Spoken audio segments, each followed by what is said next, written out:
بسم الله الرحمن الرحيم، والصلاة والسلام على سيدنا محمد وعلى آله وصحبه وسلم تسليما. إذا مرحبا بكم مرة أخرى مع امتحان جديد جهوي جديد في مادة الرياضيات بالنسبة لي الأولى بكالوريا علوم إنسانية وآداب وعلوم إنسانية والتعليم الأصيل ومسلك اللغة العربية. إذا هنا في مادة الرياضيات كما قلنا غنصحو نموذج ديال الامتحان الجهوي الدورة العادية يونيو 2014. إذا كما ترون عندنا النشاط الأول، غنبداو بالنشاط الأول. أول سؤال النظمة. إذا النظمة اللي هي 3x ناقص y يساوي 4 و 5x زائد 2y يساوي 3. نعم، إذا هنا دائما أ بريم نحددو المعاملات، بي بريم و سي بريم. إذا أ بريم هي 3، بي هي ناقص 1، ثم سي هي 4، ثم هنا أ بريم هي 5، ثم بي بريم هي 2، ثم سي بريم هي 3. مزيان. إذا غنحسبو ماذا؟ لو ديتيرمينون. الديتيرمينون هو ماذا؟ أ بريم بي بريم، يعني 3 5 ناقص 1 2. نعم، إذا كيساوي 3 في 2 ناقص 5 في ناقص 1، يعني كيساوي 6 زائد 5، يعني يساوي 11. مزيان. إذا غنحسبو دي دو إكس. إذا أ بريم كنعوضوها بسي بريم، بي بريم كنخليوها كيما هي. إذا سي بريم 4 3، و بي بريم هي ناقص 1 2. نعم، إذا تساوي 4 في 2 ناقص 3 في ناقص 1، يعني يساوي 8 ناقص ناقص زائد 3 يساوي 11. جيد. ثم دي دو إكغيك، يعني أ بريم كنخليوها و كنعوضو بي بريم سي بريم، يعني 1 أو عفوا 3 5 4 3. 3 في 3 ناقص 5 في 4، يعني 9 ناقص 20، يعني يساوي ناقص 11. جيد. إذا إكس نساوي ماذا؟ دي دو إكس على دي اللي هو 11 على 11، يعني يساوي 1. ثم إكس إكغيك عفوا، و دي دو إكغيك على دي اللي هو ناقص 11 على 11 كيعطينا ناقص 1. نعم، إذا إس هو الزوج ماذا؟ 1 ناقص 1. نعم، إذا 5 في 1 5 ناقص 2 كتعطينا 3. مزيان. ثم 3 في 1 3 ناقص يعني زايد 1، إذا 3 زايد 1 يساوي 4. إذا هنا الحلين يعني الزوج إكس إكغيك صحيح. جيد. ثم ننتقل إلى السؤال الثاني. السؤال الثاني نحل المعادلة التالية: 4 إكس أس 2 ناقص 12 إكس زائد 9 يساوي 0. جيد. إذا لا بأس.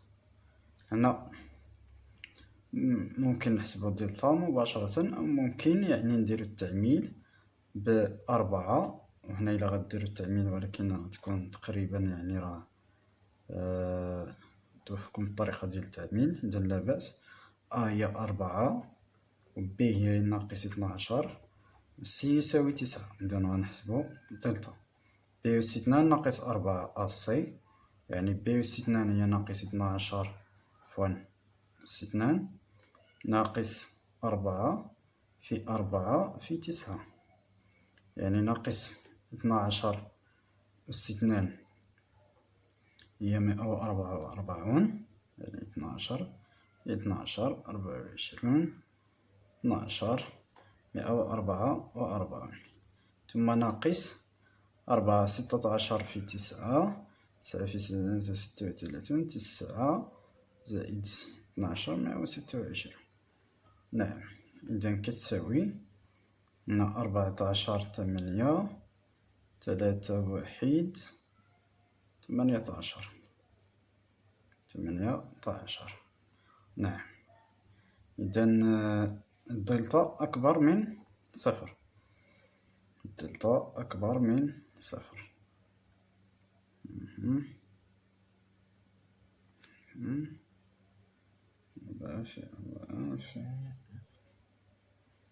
لا بأس. نعم، إذا نتابع. ثم إكس واحد ناقص بي ناقص جذر دلتا على 2 يعني كيساوي ناقص 12 ناقص جذر 18 على 2 في 4 يعني كتساوي 12 ناقص جذر 18 على 8 نخليوها هكا من الأحسن. ثم إكس 2 ناقص بي زائد جذر دلتا على 2 يعني 12 زائد جذر 18 على 8. إذن إس يساوي 12 ناقص جذر 18 على 8 و 12 زائد جذر 18 على 8. نعم، جيد. ثم السؤال الثالث، النهاية ليميت إكس إلى 1 إكس ناقص 1 أعمل إكس زائد 2 على مدى إكس أس 2 ناقص 1. إذا نديرو أولا تعويض 1 ناقص 1 زائد 2 على 1 أس 2 ناقص 1 يعني 0 في 3 على 0 يعني غيعطينا مدى 0 على 0. إذا 0 على 0 دونك فورم انديتيرميني. دونك اش خاصنا نديرو التعميل. دونك إكس أس 2 ناقص 1 هي ماذا؟ إكس ناقص 1 عامل إكس زائد 1 يعني أ أس 2 ناقص بي أس 2 هي أ ناقص بي عامل أ زائد بي متطابقة هنا.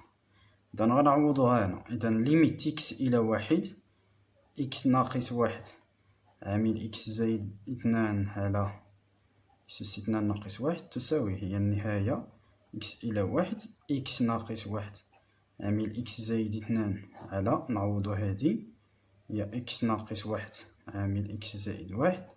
غنديرو الاختزال ثم بعد ذلك نعوض 1 زائد 2 على 1 زائد 1.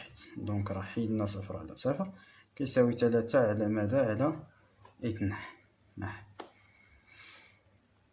إذن هذا فيما يخص النشاط. السؤال الثالث نشوفو السؤال الرابع في النشاط الأول. إذن ألف دونك بين أن جي بريم دو إكس دونك جي بريم دو إكس كل إكس من مجموعة التعريف ديال هاد الدالة. إذن هي إكس ناقص 2 على إكس ناقص 1 بريم. أنا غندير واحد يعني حيت هي دالة متخطى غنديرو على شكل يعني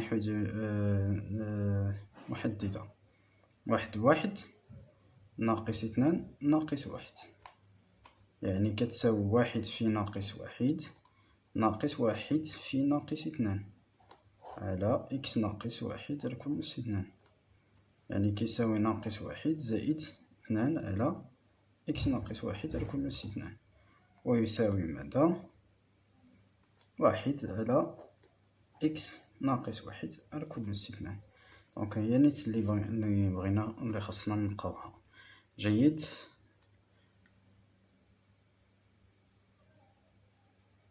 إذا ننتقل إلى السؤال بي. إذن بي هي بغينا ليكواسيون دو لا طونجون ديال سي دو جي في النقطة اللي هي الأبسيس ديالها إكس صفر يساوي صفر. نعم، دونك القاعدة هي ماذا؟ هي إكغيك كتساوي اف بريم ولا جي بريم دو اكس صفر عامل اكس ناقص اكس صفر زائد الصورة ديال اكس صفر. بالتالي جيد. دونك إذا يعني جي بريم ديال صفر عامل اكس ناقص صفر زائد الصورة ديال صفر. إذا الصورة جي بريم دو صفر غنمشيو نحسبوها في جي بريم هي واحد على ماذا؟ صفر ناقص واحد على كل أس اثنان، يعني واحد على ناقص واحد على كل أس اثنان، واحد على واحد يعني واحد. ثم جي دو صفر غنحسبوها في جي دو إكس هي صفر ناقص اثنان صفر ناقص واحد، يعني ناقص اثنان على ناقص واحد هي اثنان. إذا إكغيك كتساوي جي بريم اللي هي واحد عامل إكس ناقص صفر زائد اثنان، يعني إكس زائد اثنان. إذا إكغيك يساوي إكس زائد اثنان فقط. إذا هذه الطريقة باش تنديرو المعادلة ديال المماس، والقاعدة هي هذه. جيد. إذا غنمشيو للنشاط الثالث متتالية الهندسية. دونك في النشاط الثالث غنشوفو نمشيو للنشاط الثالث ثم سنرجع إلى النشاط الموالي.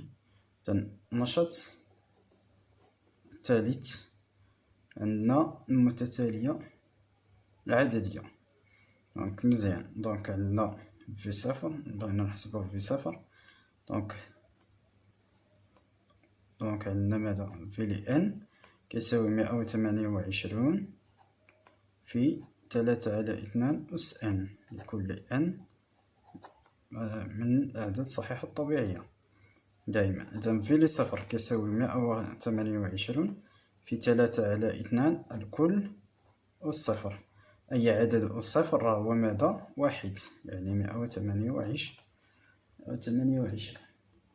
جيد. ثم السؤال الثاني نبين أن هذه المتتالية ستين سويت اللي هي جيومتريك. دونك سا ريزون 3 sur 2. مزيان. دونك كلكو سوا ان عندنا في لي ان كيساوي 128 في 3 على 2 الكل أس ان. دونك في لي ان زائد واحد 128 على 3 على 2 أس ان زائد واحد. وهذه راه قلنا هي ماذا؟ هي 3 على 2 أس ان في 3 على 2 أس واحد، هي 3 على 2. مزيان. وهذه اش كتمثل؟ هذه كتمثل في لي ان. إذا كلكو سوا ان ينتمي عندنا في لي ان زائد واحد كتساوي ماذا؟ في لي ان فوا 3 على 2. وهذا 3 على 2 سيكون هو كي. دونك في لي ان بين قوسين سويت لي هي جيومتريك افيك كي كيساوي 3 على 2. جيد. ثم السؤال الثالث في لي 8 كيساوي 6561 على 2. غنرجعو لماذا؟ لفي لي ان. إذا في لي ان كيساوي 128 في 3 على 2 أس ان. إذا في لي 8 كيساوي 128 في 3 على 2 الكل أس 8، يعني 128 في 3 أس 8 على 2 أس 8، يعني يساوي ماذا؟ 128 في 3. دونك يعني أس 8. دونك هنا راه إلا لقينا يعني 128 غنختزلو على يعني حيت 2 أس 7 هي 128 و 3 أس 8 راه هي تلقاوها هي 6561 على 2.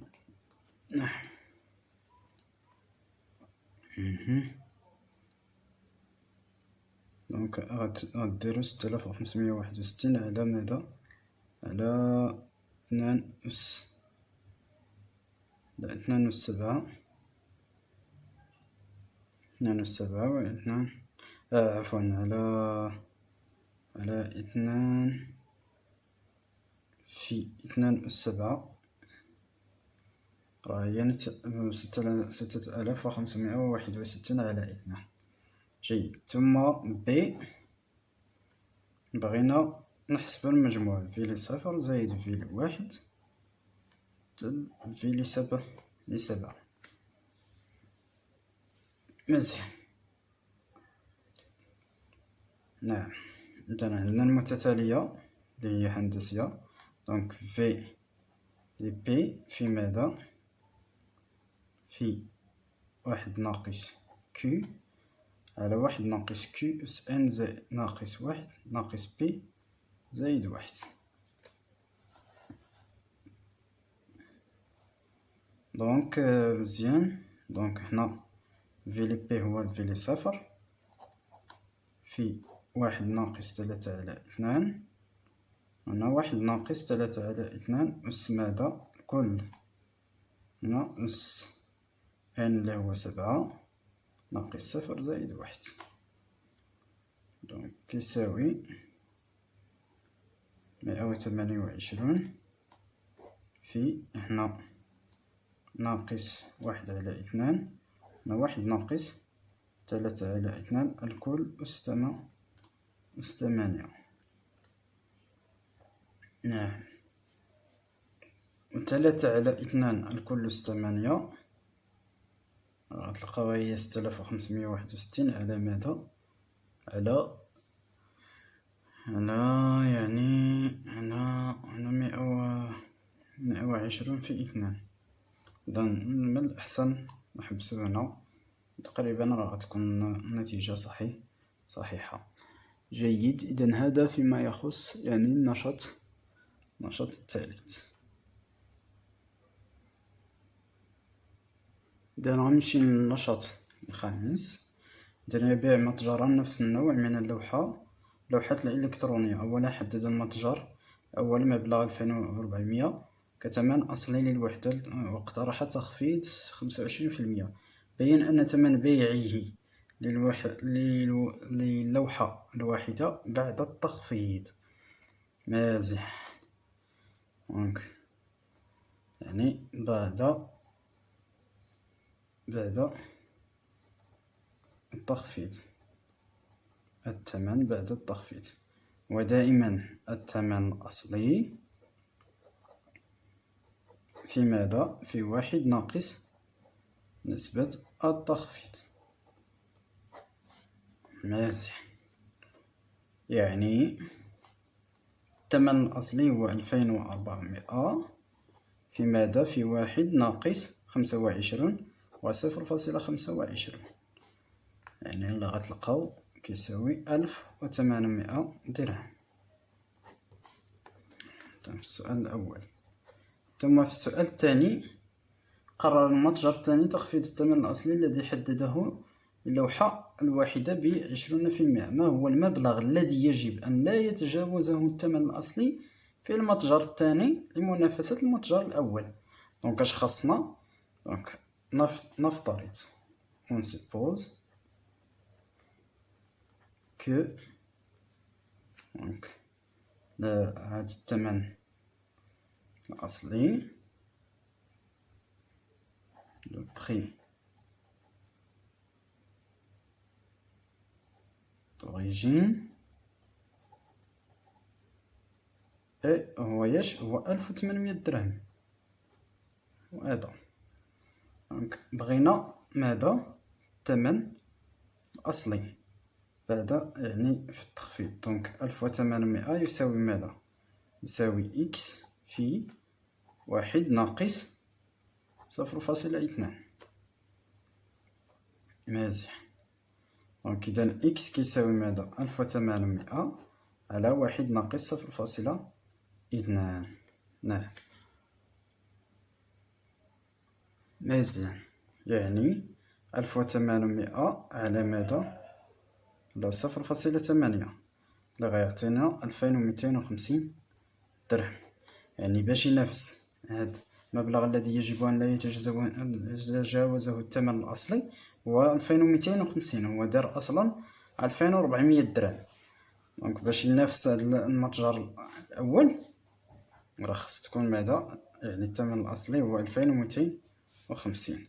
دونك إلا هزينا 2250 يعني وضربنا في 20%، يعني تقريبا راه غنتيحو في 1800، وغتكون نفس المنافسة.